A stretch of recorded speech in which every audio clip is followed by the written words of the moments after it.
ry tompo andriamanitra io ianao lehibe fahasoavana ary manolotra izany ampimizara ho an'ny tsirairay isan'andro mandrakariva no anateranay fisaorana sy fidelana ary fankalazana sy fanomezam-boninahitra. Jesosy Kristy tompo manatona anao ny fombebaka marina izahay ary mangataka ny famindrampo sy ny famelan-keloka avy aminao. Irao ny fanahy masina hampatoky anay izany famelan-keloka izany. Irao koa ny fanahy masina hamangy ny fiangonana amin'ny toerana rehetra hanonana ny anaranao. Ary eto amin'ity fivoriana ity tompo dia ampianaro amin'ny alalan'ny fanahinao masina izahay raha andinika ny teninao. Ireo namana sy mpiara-mivavaka mbola mihazakazaka hamonjy izao fotoana izao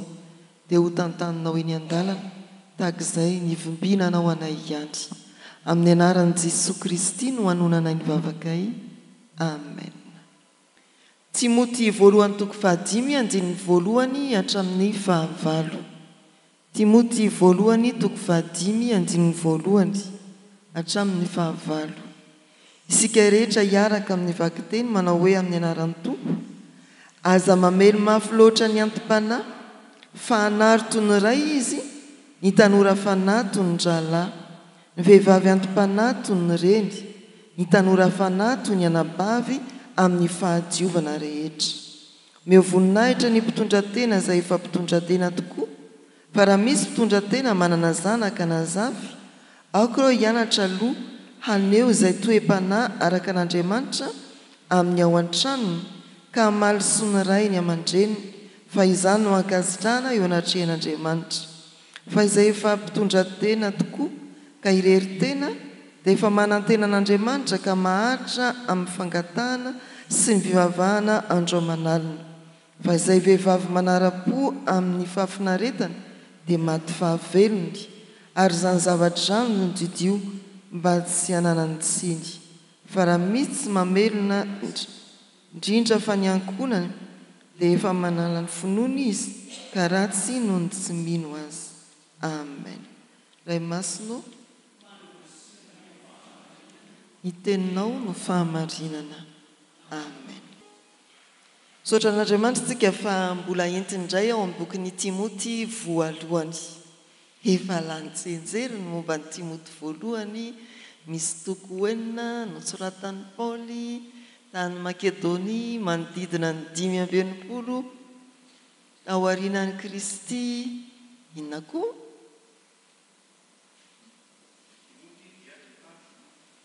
Timoty dia mpitondra fiangonana tao Efesosy, zanaky Paoly ara-panahy Louisa Renibeny sy ny taizazy. Mety ho zavatra vaovao dia hoe eny mety tanatra amin'izay soratra hitantsika amin'ny soratra masina ihany, fa amin'ny vanim-potoana ny soratra masina Timoty dia efa maty ray, efa maty ny dadany. Na koa Grika izy izay. Efa lantsika tsenjery mihitsy io e. Eno ahy jiosy. Ny boky mampianatra ny amin'ny fitondram-piangonana anatiny atao hoe epistily pastoraly miaraka amin'ny Timoty faharoa sy ny bokin'ny Titosy. Na koa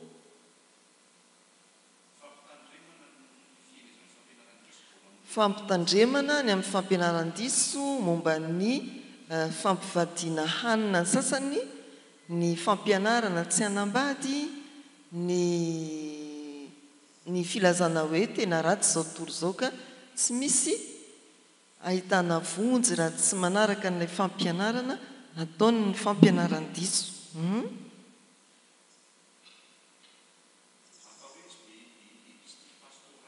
Efa voalaza teo. Ao ary hitanisan'ny diny indray anampy izay efa tadiditsika. Any amin'ny toko 7 any tena misy tokony tsy ho adinoina. Fony vao.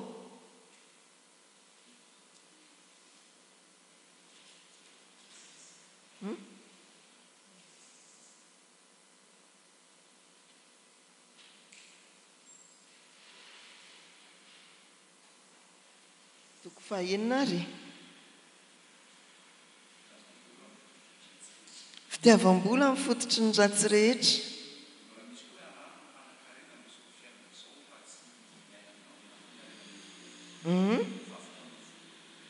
Ina koa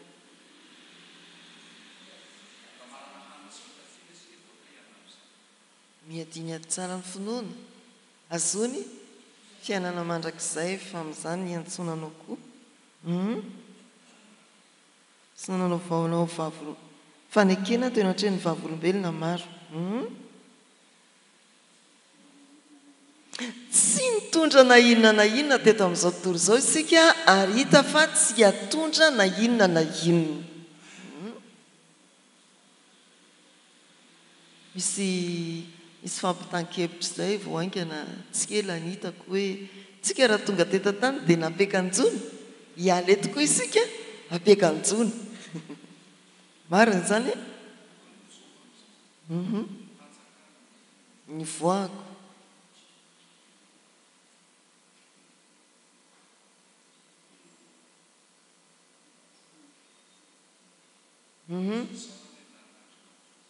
iny fa le fampelezana any amin'ny Facebook fotsiny hoe tsika dia tonga tetosika napekanjona miala eto koa isika apekanjona ohatra marina tokoa zany mamperitreritra fa ny soratra masina manao hoe tsy nitondra ninina isika naketo ary tsy hitondra ninina koa miverina tsisy ilana ny zavatry ny tany zany any ambony any fa tsy nitondra valizy be avy any an-danitra dia aveo koa mitondra valizy be miverina voandalana avy aty tany makany an-danitra tsia tanapolo midina tanapolo miverina tena ina koa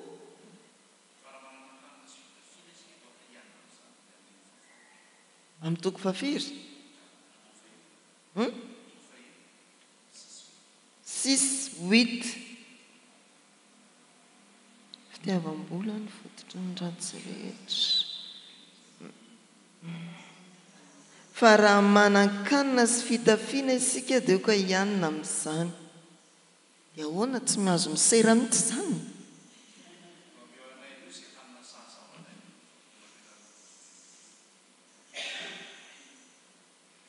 ie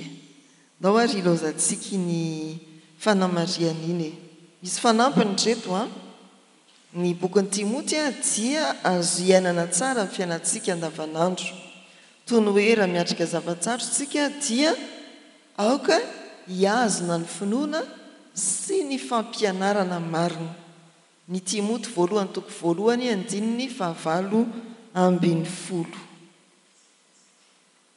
ny 7:10 ohatra faharoa hoe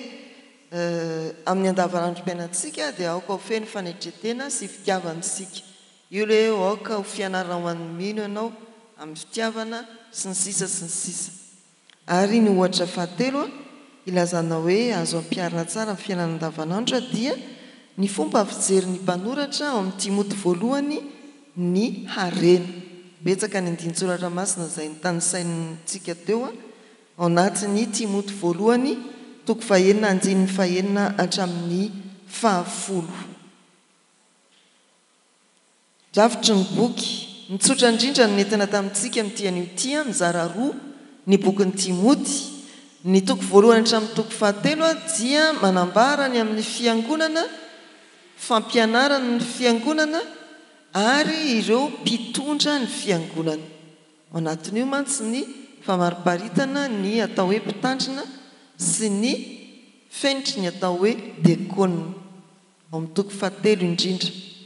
fa ao amin'ny toko 4 hatramin'ny toko 9 kosa dia toromarika nomena ny Timoty manokana amin'ny fitondrany fiangonana raha ny teksta manoloana antsika ary dia hita fa ao amin'ilay sokajy na fizarana ny amin'ny toromarika nomena manokana ny Timoty amin'ny fitondram-piangonana ity teksta manoloana antsika ity ary milaza ny fitantanana indrindra ireo sokajin'olona ao amin'ny fiangonana toko 10:1 hatramin'ny fahenina ambin'ny folo. Rehefa mamaky ny toko vadimy andiny voalohany hatramin'ny fahenina ambin'ny folo isika dia ampianarin'ny Paoly ny fomba hitantanan'ny Timoty ireo vahoaka an'Andriamanitra araka ny sokajiny avy, na ny andraikiny eo amin'ny fiangonana, na ny taona ny eo amin'ny fiangonana, na ny toerany any amin'ny sampianakaviana azy. Zay ny ampianarin'ny Paoly ao, ary makabahana be ao na makatoerana be ao ny momba ny fitondrana ny mpitondra-tena. Ireo efa maty vady, vady navelan'ny maty. Vehivavy tenen'ny io raha mijery ny teny hafa isika, ohatra ny teny frantsay, vehivavy maty vady. Tsy izy idiran'ny lehilahy maty vady mihitsy zany aloha zany ty resaky teny. Tena hoe les veuves ozy amin'ny dika teny frantsay. Ndao azy sika hijery voambolana anankiroa ny hoe antom-panahy, zay mitovy amin'ny hoe loholona etseny andiny ny faefatra ambin'ny folo toko faefatra andiny ny faefatra ambin'ny folo, samy hoe presbyteros, presbyteros, zay ny teny grikany. Zokiolona na io ara-taona na io ara-panahy. Azavaina, ara-taona zany dia ohatrany hoe zoky ara-taona e. Efa raha mamaky hatreo amin'ny andin'ny fahasivy sy ny manaraka moa sika dia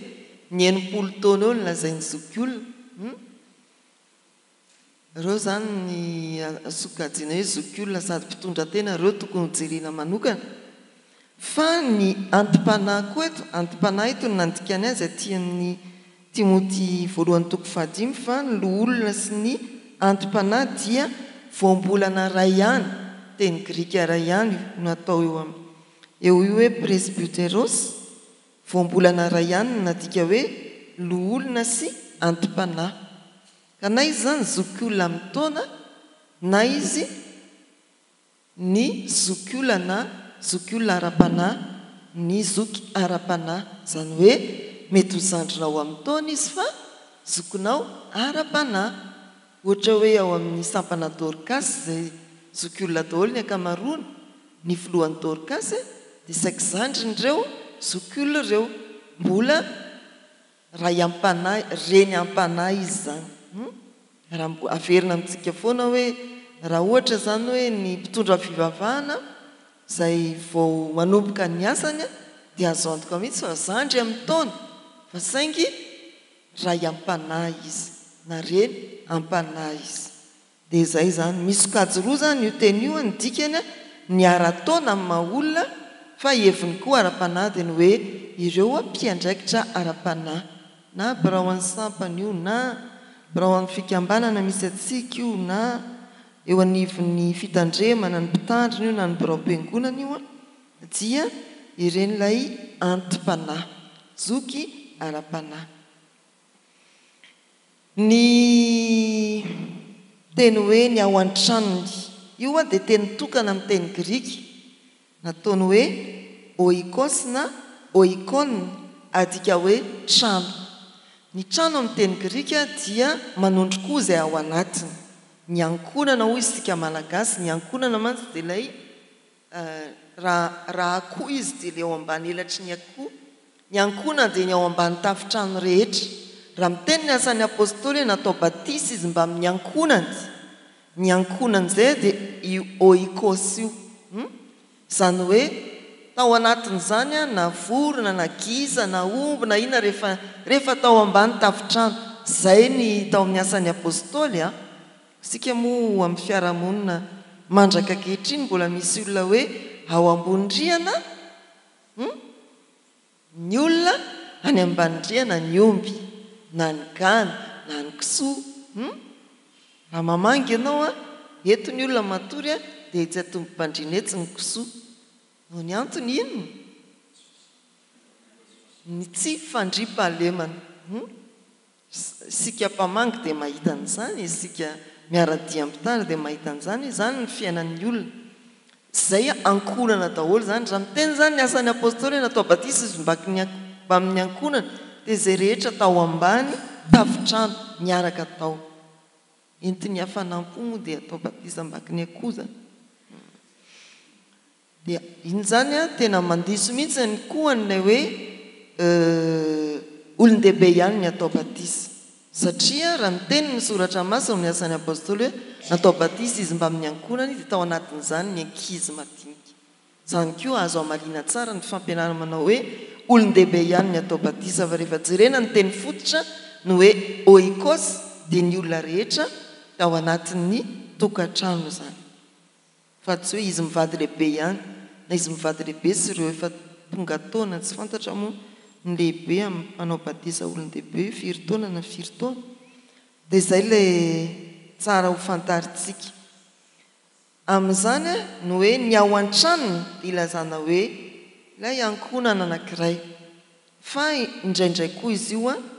dia tena ilazana ny ankonan'Andriamanitra ny ato ambany tafitranony ny fiangonana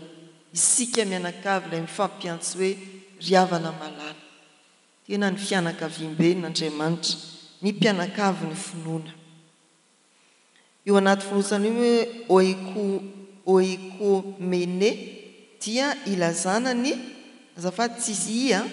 ilazana ny fiombonan'ny fiangonana kristianina izy io c'est oe ohatrany hoe écuménique azonareo fa tsisy io azafady vonoy zay zany trano be n'Andriamanitra ankonam-be n'Andriamanitra ilazana ny fiangonana reto ary ny hevitra zay azontsika tsoahana santionany amin'izay azontsika tsoahana amin'ity texte androany ity voalohany raha vakina manontolo ny texte dia milaza fa Andriamanitra no mametraka ny fitsipika entin'ny fiangonana sy ny isam-pianakaviana miaina.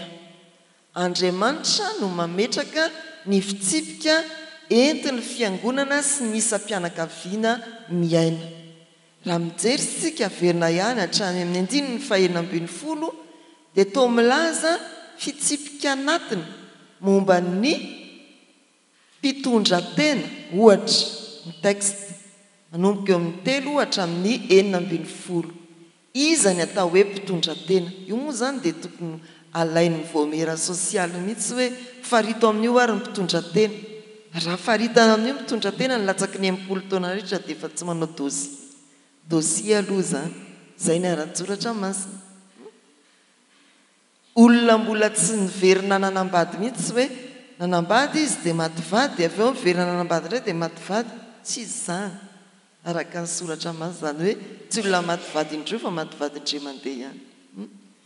olona tia vavaka tena manompo an'Andriamanitra ity zany hoe manompo an'Andriamanitra eo amin'ny fiangonana ohatrohatran'izay zany le hoe fitsipika anatiny mikasika ny fitondra-tena momba ny fiarah-miaina ao anatin'ny fiangonana dia mametraka mihitsy ny tompo hoe mifanaja ny teny ifampiresahana isio fanajana aza miteny mafy loatra ny antim-panahy zany moa io aza mamely mafy loatra ny antim-panahy efa misy zany hoe ny mpikambana ao anatin'ny sampana mikapoka mafy amin'ny président na présidente efa misy zany hoe ny mpikambana ao amin'ny fiangonana mamely mafy ny mpitondra fivavahana misy zany mety soratra masina ity dia ametrahan'Andriamanitra hoe aza asiana mafy io zany dia milaza hoe tsy hoe kory hoe misy olona tsy diso ao amin'ny fiangonana mety manao fahadisoana avokoa na dia ny antim-panahy azy na ny mpitondra fiangonana azy na idada na ineny ao an-tokantrano azy saingy zoko fanajy jereo ny Levitikosy 19:12 vakiko maimaika amintsika mitsangana raha eo anatrehan'ny fotsy volo ianao ka manaja mitava ny antim-panahy zoko fanajy aza mamely mafy loatra ny antim-panahy natoinona fahatsony dia aza asiana mafy izy dikan'izany tsy hoe tsy diso ny ray aman-dreny na hoe tsy manao fahadisoana mihitsy ny mpitondra fivavahana tsia mety tratran'izany ny mpitondra atsika ny anisa-tokantrano dada sineny dada na ineny mety manao fahadisoana ny mpitondra atsika eo nivon'ny fiangonana any amin'ny sampana na eo amin'ny fiangonana reny na eo nivon'ny sodaparitany na any anivon'ny foibe fa aza velesina mafy izy ajao izy ianaro ny teny feno fanajana eo amin'izay a tsy maintsy ifandraisana dia manaraka Andriamanitra dia miasa amin'ny firindrana sy ny filaminana hitantsika eo fa Andriamanitra dia mametraka lamina matipaika mihitsy hitandrona ny fiarahamonina ao amin'ny fiangonana apetrany hoe rehefa zokiolona dia zokiolona rehefa antom-panahy dia antom-panahy rehefa tanora-panahy dia tanora-fanahy ajao amin'ny mahatanora-fanahy azy ny tanora-fanahy ajao amin'ny mahantom-panahy azy ny antom-panahy ny vehivavy dia ajao amin'ny mahinina azy ajao toy ny reny tanora-fanahy toy ny anabavy amin'ny fahadiovana rehetra apetrao ny fifanajana napetraka Andriamanitra ny lamina misy antom-panahy ao re olona tsy mitovy avokoa misy zokiolona ao misy vehivavy ao ataovy toy ny reny ho isika malagasy hoe kitapon'ny fonosana hafa kokoa zany hoe mifanatrika amin'ny reny ianao no mifanatrika amin'ny ray zany hoe azafady amintsika ram-pianakaviana ambonimbony kokoa ny fanajana takiana ho an'ny reny no ny ray manaiky an'izany ve nareo ram-pianakaviana satria hoe kitapon'ny fonosana izy ankoatriny hoe marefo anazy dia zay ilay lamina apetrak'Andriamanitra hoy ny soratra masina hoe Andriamanitra tsy tompon'ny fikotranana fa tompon'ny filaminana fa Andriamanitra tsy tompon'ny fikotranana fa tompon'ny fiadanana ilay Korintiana voalohany toko 7:10 andininy 7:30 eo amin'ny fanisian'ny tompo rafitra ny antom-panahy sy ny tanora-fanahy efa rafitra mantsy zany ohatrany hoe ny foibe sy ny sondaparitany sy ny fitandremana dia filaminana ny fanajana indreny dia miteraka filaminana Andriamanitra zany dia mametraka rafitra eo anivon'ny fiarahamonina ary indrindra eo anivon'ny fiangonany mba hisiny ny firindrana sy ny filaminana eo amin'ny fiaramainana miainan'ny fiangonana dia azo loarana ao anatin'izany ny filazana fa ny fiangonana dia tsy hoe fianoana tenin'Andriamanitra sy fampahirezana ihany fa fiainana indrindra koa ny fiarahamoniny mpirahalahy ato amin'ity trano be ity isika dia miaina toy ny ray aman-dreny sy zanaka miaina toy ny iray tam-po ao amin'ny tompo zany moa le averina indray fampiantsoana hoe ry havana malala dia hitantsika eo zany Efesianina toko 4 ny andininy azontsika vakiana moa zany ny andininy voalohany hatramin'ny 4 le hoe iray ny batisa iray ny finoana fa vakitsika hoe amin'ny fanetretena rehetra sy ny fahalemim-panahy amin'ny faharopo mifandefitra amin'ny fitiavana mazoto mitana ny firaisana amin'ny feim-pihavanana tafiditra ao anatin'io hoe rehefa misy manjoa dia mamangy rehefa misy tahaka izao dia mifanotrina za moa dia milaza mandrakariva amintsika fiangonana hoe ny fiangonana mbola olombelona ihany tena mpanao be iny rodorodoana amin'ny famangina fa rehefa tsy fatapatrana tsy mpanao ny fampitadiavana amin'ny mpamangy sa ahoana ary mamy alakaizy mamy izy feno mihitsy ny tany aminazy fa misaotra betsaka ie ka izy mantsy anisan'ilay mpamangy na iza vangina dia tonga foana izy tsy hoe kory hoe zany ve na be mpamangy azy mety mpitendry sy ny sisa fantatry ny olona misy olona tena tsy fantatra fa rehefa mandeha fotsiny ny filazana amin'ny dekona indrindrindriny misy famangina tsy mila fantarina hoe izy io manina moa fa mifampitondrantsika dekona dia hoe misy fampitondrana hoe mpiara-miasa dekona ty olona ity tsy pihana indraindray fa na voatsipika na tsy voatsipika dia tena izay mihitsy no hoe mazoto mitana ny firaisana mifehim-pihavanana toy ny maty raitapo ianao raha toka maty mpianakavy ny finoana raha misy mpianakavy finoana maty dia tadidio fa toy ny maty raitapo ianao mihoatra noho ny maty raitapo satria ny raitapo ao aminao amin'ny tompo no tomandry tokony ho tsapantsika kristianina mihitsy zany izay ilay fandaminan'ny tompo fa tsy manao ohatry ny raharaha ny ivelan'ny fiangonana ka izy mpanaoko ny olona nge mba mijery any e diso be zany rehefa misy filazana manjony fa mangina dia aoriana ny fahampopovavana midika ny driavana maninona tsisy tokony hivoaka eo na ray azy fa sika rehetra mijanona zany ary efa tonga ty am-piangona aveo manamanjo dia ianao mbola lasa ihany tsy raharahako alao ory ao zay ory mba saitsainy tsara ane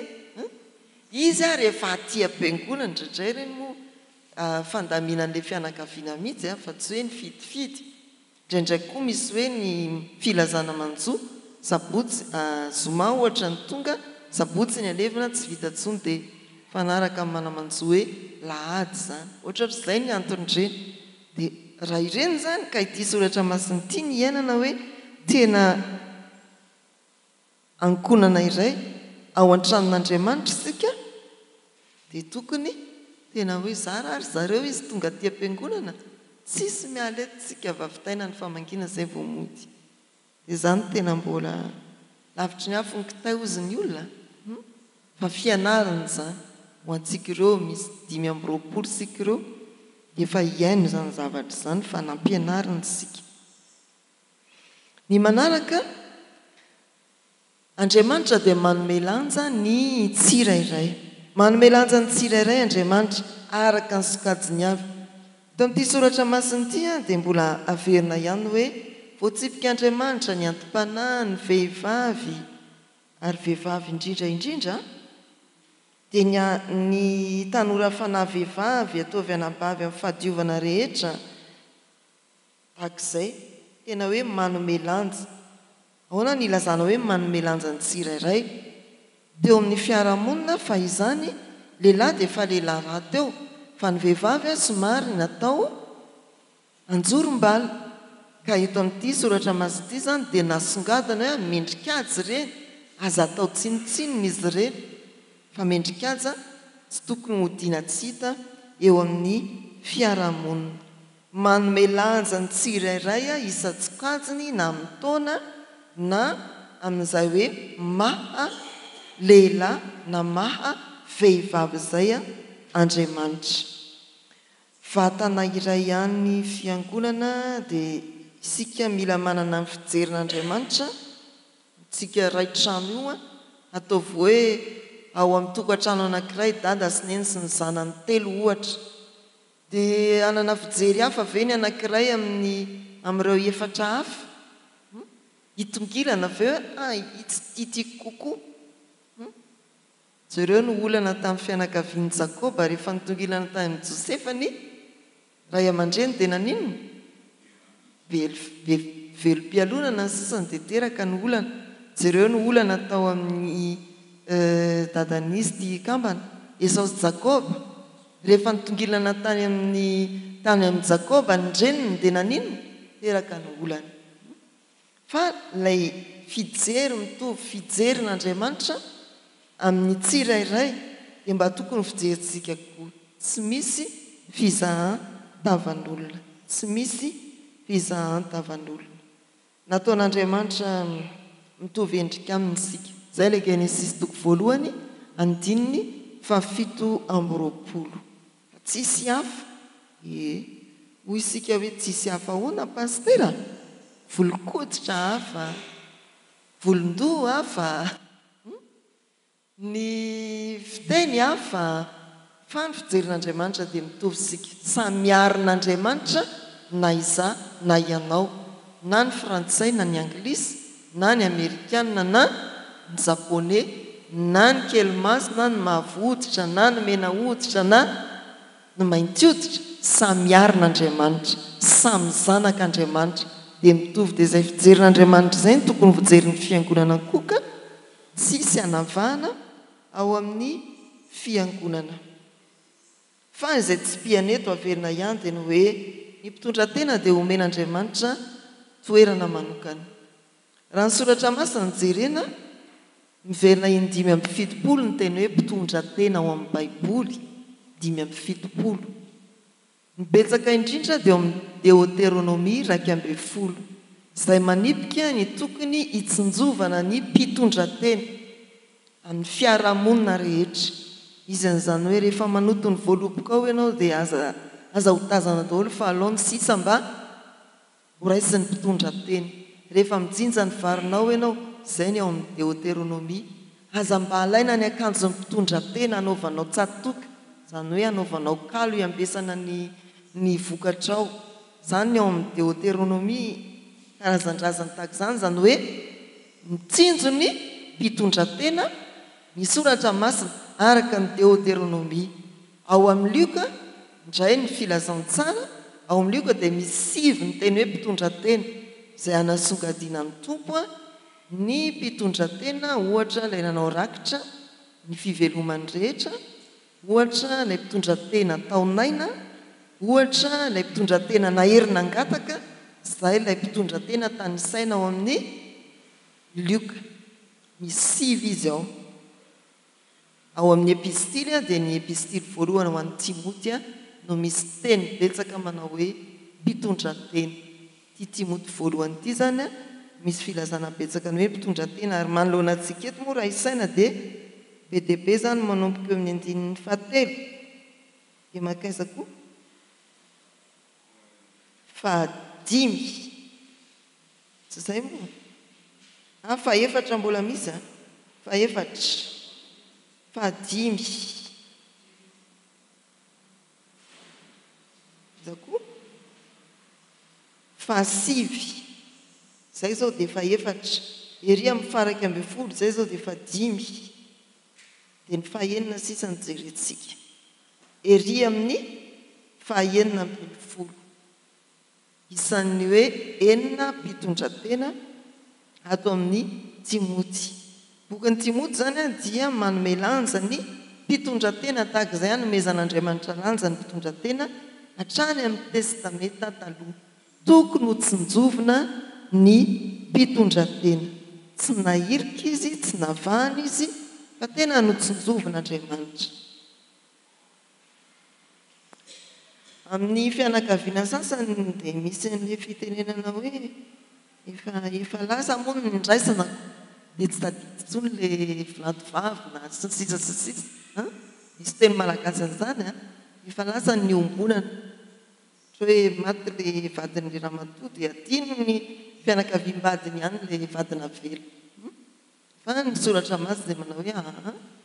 miolanja foana ny mpitondra tena fa tsy ahirika dia ny Jakoba 1:27 Jakoba 1:27 manao hoe izao ny fivavahana madio sady tsy misy loto eo anatrehan'Andriamanitra ray ny mamangy ny kamboty sy ny mpitondra tena zay io Jakoba 1:27 io ny manaraka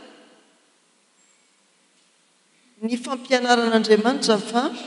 manana didy amin'ny fiahina ny ankonany ny sampianakaviana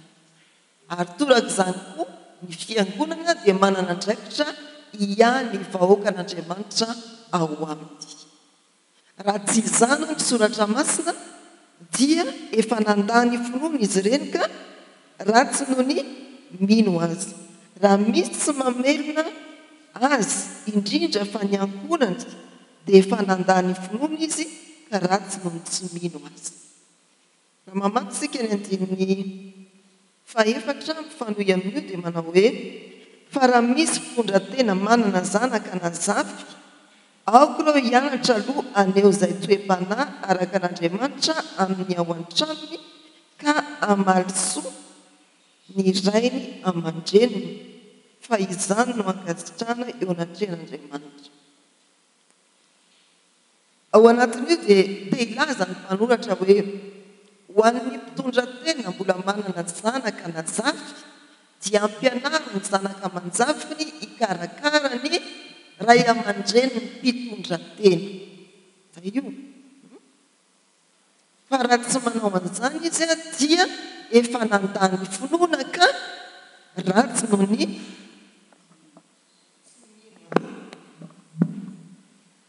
ratsy no ny tsy mino azy fa misy sika kristianina za tsy teny hoe betsaka teny zana mihitsy samy variana ny amin'ny tokantrano any ny zanaka aman-jafy dia taverana misy azy any bebe sy neny na idady reny koa moa ndrendreny kiry ipetraka ao an-trano io ihany aloha tsy hijerin'izaniza amin'izany tsy ho any aminareo andao rery dady andao rery neny mba mifandimby izay mandre anao fa ianao rery neny ato an'izaho mbola vitako ny tenako retsy ao dia lazain'ny olona fa mampijaly anareo kotsy izay nefa nareo mibekoriana mipetraka ao amin'ilay trano ihany fa na izany naty izany a dia tena hoe mampianatra ny fiangonana hijery ireny olona mpitondra tena ireny a Andriamanitra mampitodika ny taranaka ireny mpitondra tena ireny a amin'ny mpitondra tena Andriamanitra raha misy fiangonana zany tsy mieritreritra raha misy ankonana kristiana tsy mihevitra ny ray aman-dreny ny mpitondra tena sy efa zokiolona dia manao ohatra noho ny mpanompo sampy izy hoy ny soratra masina zany dia ampianary ny soratra masina antsika dia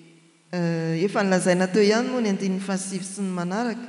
masosiva ny mpitondra tena araka ny soratra masina eto a dia hoe aza soratana ho isan'ny mpitondra tena aza atao anaty lisitra izay latsaka noho ny enimpolo taona sady efa nanambady indray mandeha ihany ary tsara laza amin'ny asa tsara raha namelon-jaza izy raha nampiantrany vahiny raha nanasa ireo ny masotsivandreo ireo ny raisiny sosialy dia ngamba hidina any amin'ny folo ihany fa tsy tafakatra 50 araka ny tetipolo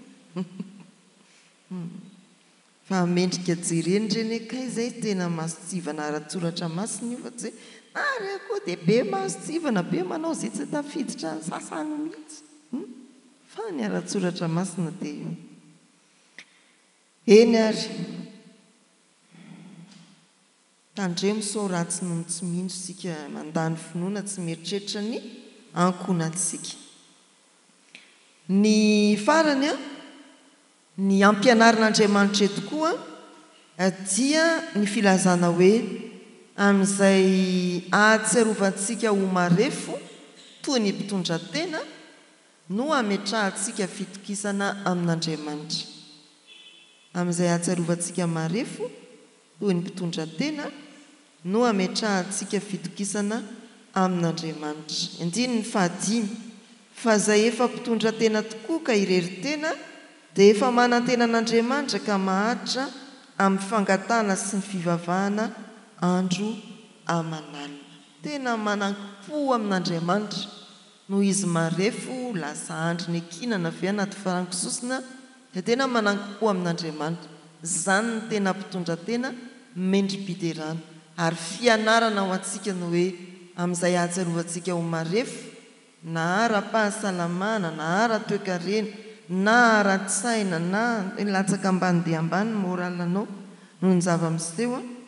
dia ao amin'izany indrindra no hiantorahantsika amin'ny tompo ka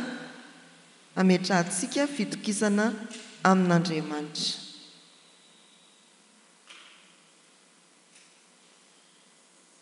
dia ampitombo ny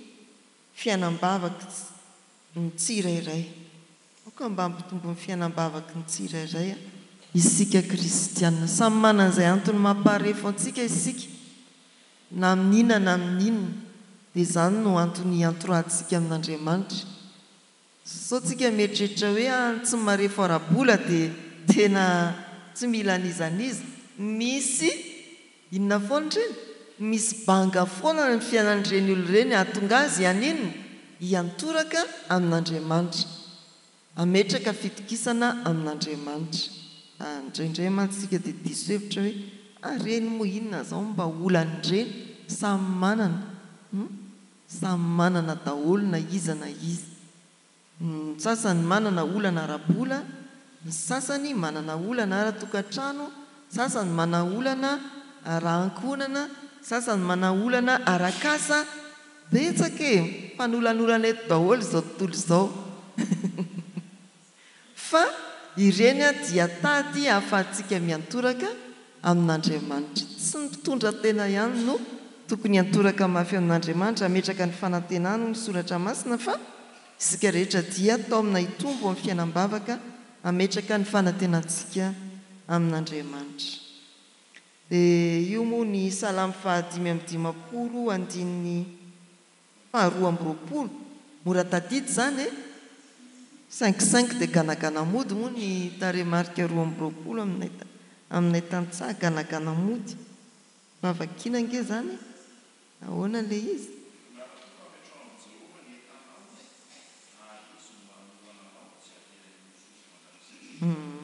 Apetrao amin'i Jehovah ny entanao, izy anohananao, tsy avelany ankozozo mandrakizay ny marina. Eny avy dia hatreo ny fiarahantsika mandinika soratra masina tamin'ity talata ity. Tsarovy ary fa Andriamanitra dia mametraka fitsipika enti-miaina ao amin'ny isam-pianakaviana sy isam-piangonana. Raha ny mpanompo sampy ohatra dia mipetraka mazava mihitsy no hoe azafady tsy mahazo mihinana an'izao na izao, dia tena tsy ajainy amin'ny taranaka fara-mandibo mihitsy, fa ny antsika tenenina fa misangisangy an'Andriamanitra isika. Fa ny mpanompo sampy ary manaja ny fisipika sy ny fandaminana napetraky ny Andriamanitra, maika moa isika dia tokony hanajan'izany. Tadidio koa fa Andriamanitra dia miasa ny firindrana ka mametraka rafitra ny fisian'ny antom-panahy sy ny tanora fanahy. Ny fanajana ny vehivavy ao anatin'ny fiarahamoniny fiangonana sy ny fiarahamoniny isam-pianakaviana. Aza mba mamingavinga reny, aza mba mamingavinga vady, saingy vehivavy izy. Tsarovy fa Andriamanitra dia manome lanja ny tsirairay ary tsy nanilika na iza na iza. Ny fijerin'Andriamanitra no fijerintsika, ny fon'Andriamanitra no fontsika. Andriamanitra dia nampianatra fa ny olona tsy mandray adidy eo amin'ny fianakaviany, ny ankonany ary ny fiangonana tsy miraharaha ny vahoakan'Andriamanitra ho aminy amin'ny lafiny sosialy dia toy ny jentilisa, toy ny mpanompo sampy efa nandà ny finoana. Andriamanitra dia mampianatra fa amin'izay ahatsiarovantsika ho marefo, ananantsika olana, toa tsy ahafahantsika manoatra no ampitombo ny fiainam-bavaka ka hiantorantsika amin'Andriamanitra amin'ny fanantenana. Dia tsaroviny hoe ireny olana samy hafa ireny dia ataovy tonga tady ahafahanao miantsampy amin'Andriamanitra. Hivavaka isika. Misaotra anao Andriamanitra noho ny fotoana nahafahanay niombona teto, misaotra ny amin'ny nanomezana ho anay ny teny ho fiainanay. Nampahafantaranao fa Andriamanitra miasa ao anatin'ny fandrindrana sy ny filaminana ianao, ka na dia manisy sokady samihafa eo amin'ny fiarahamonina sy ny fiangonana azy, dia miantso anay kosa hifanaja amin'ny fomba fiteny, amin'ny fomba fihetsika, toy ny fiainan'ny mpirahalahy. Ankonana iray ao aminao Andriamanitra izahay. Ampaherezy koa izahay mba tsy hanavaka na iza na iza, eny tsy hanavatena ao amin'ny fiangonana. Ampahareto amin'izay efa nampianarina ao anay hanana didy eo amin'ny ankonana, ary mbola ampaherezo hatrany ny fiangonana ambino mandrakariva koa, ahafahany mampivelatra ny asa eo amin'ny mila vonjy sy ny mpitondran-tena indrindraindrindra araka ny teninao teo. Dia ianao Tompo ampianatra anay hanana fiainam-bavaka bebe kokoa, ka ahafahanay mifikotra aminao mihoatra noho ny fanaon'ny mpitondran-tena tamin'ny andron'ny Timoty, ka ahafahanay manantenanao amin'ny fotoana rehetra. Apetraka eo am-pelantananao ny fiangonanao, ny firenenay, ireo mpiara-monina aminay, mpiara-mivavaka aminay, mety tratrany tsy fahasalamana, mety mana-manjo, manana olana, mety ao koa ny manana fikasana tsara, miomana amin'ny fifaliana, fanamasinana, fanambadiana sy raharaha-mpianakaviana feno fahasoavana. Tompo, ninona manjoanay etiany von'izao tontolo izao azavela hiala aminao izahay na ankasoavana na ankaratsiana ho anao nidera sy nilaza ary ny voninahitra faly izahay manonona nivavaky ny zanak'Andriamanitra manao hoe rainay izay ny an-danitra ho amasinina ane ny anaranao ho tonga ane ny fanjakanao atao ane ny sitraponao ety an-tany ho takiny ny an-danitra meo anay an'io izay nasaza ao anay ary mamelany eloka tahaka ny namelanay izay meloka taminay aza mitondra anay amin'ny fakapana manafahanay amin'ny ratsy anao ny fanjakana sy ny hery ary ny voninahitra mandrakizay amen raisoa amin'ny finoana ary nitsodrana tolotra amin'ny anaran'ny tompo fiadanana ane ho an'ny dralahy ary fitiavana mba amin'ny finoana avy amin'Andriamanitra raisy Jesosy Kristy tompo ny fahasoavana ane ho an'izay rehetra tian'i Jesosy Kristy tompontsika amin'ny fitiavana sy mety levona amen